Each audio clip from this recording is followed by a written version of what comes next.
इस क्वेश्चन में ऑथर कह रहा है कि हमारे पास 3 ब्लॉक्स हैं कॉपर के और उनके मासेस गिवन है m1, m2 and m3 kilogram respectively and are brought into thermal contact till they reach equilibrium.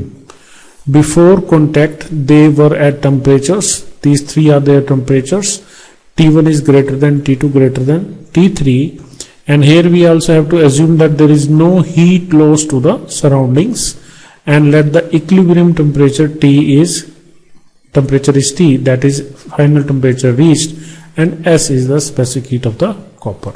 तो इस सिचुएशन को देखिए, ये कह रहा है कि ये एक ब्लॉक है, ठीक है, इसका मास m1, टेम्परेचर T1, दूसरा ब्लॉक मास m2, टेम्परेचर T2, तीसरा ब्लॉक मास m3, टेम्परेचर T3. तो आपने इनको थर्मल कांटेक्ट में लाए, ठीक है, और इनके टेम्परेचर अलग अलग हैं, तो क्या होगा, इनके अमंग हीट फ्लो होगी और वो हीट फ्लो तब तक होती रहेगी जब तक तीनों का टेम्परेचर सेम नहीं हो जाता, जिसको यहाँ पे इक्विलिब्रियम टेम्परेचर कह रहा है, and that final temperature reach is temperature T. ठीक है, तो क्या होगा, हीट का फ्लो होगा, ठीक, बट जो भी होगा, जो T टेम्परेचर है वो T1 और T3 के बीच में कहीं होगा. ये बात आपको याद रखनी है, that T1 is greater than T but T must be greater than T3, इसके बीच में कहीं होगा.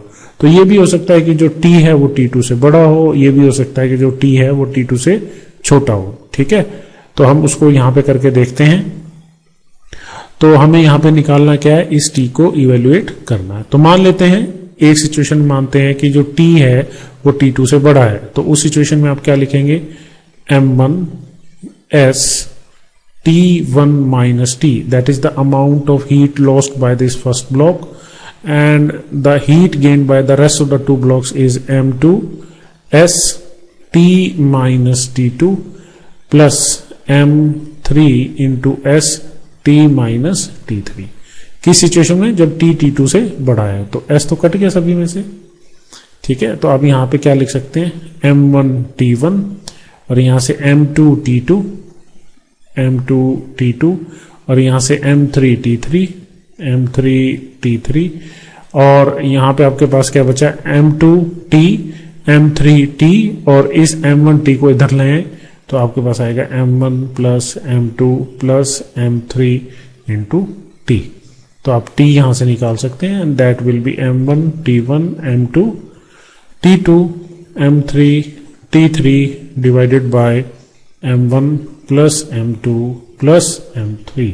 ठीक है, तो यहां से आप देखेंगे तो आपके पास ये सेकंड ऑप्शन आ गई, that is the corresponding correct option. आप यहां पे ये भी कह सकते हैं, जैसे मैंने कहा कि हो सकता है कि जो T2 है वो T से बड़ा हो, तो उस सिचुएशन में आप क्या लिखेंगे, m1 s T1 minus T, clear, plus m2 s T2 minus T, and that is equal to m3 into s T minus T3. ठीक है, तो मतलब इन दोनों ने हीट दी और इसने अकेले ने हीट ली. तो यहां पे भी अगर आप इसको सॉल्व करके देखें, m1 s into T1, ठीक है, तो s तो कट ही जाएगा, s तो काट ही दें. सो m1 T1 m2 T2 और यहां से m3 T3 left hand side में आके यही सिचुएशन बनेगी, और m1 T और m2T राइट हैंड साइड में जाके यही सिचुएशन बनेगी. तो यही आंसर आएगा, आप कुछ भी कर लें. बेसिक बात का जो आपको ध्यान रखना था कि जो फाइनल इक्विलिब्रियम टेम्परेचर आएगा वो एक्सट्रीमिटीज के बीच में कहीं ना कहीं होगा, that is less than T1 and greater than T3. That is the basic thing that you have to remember.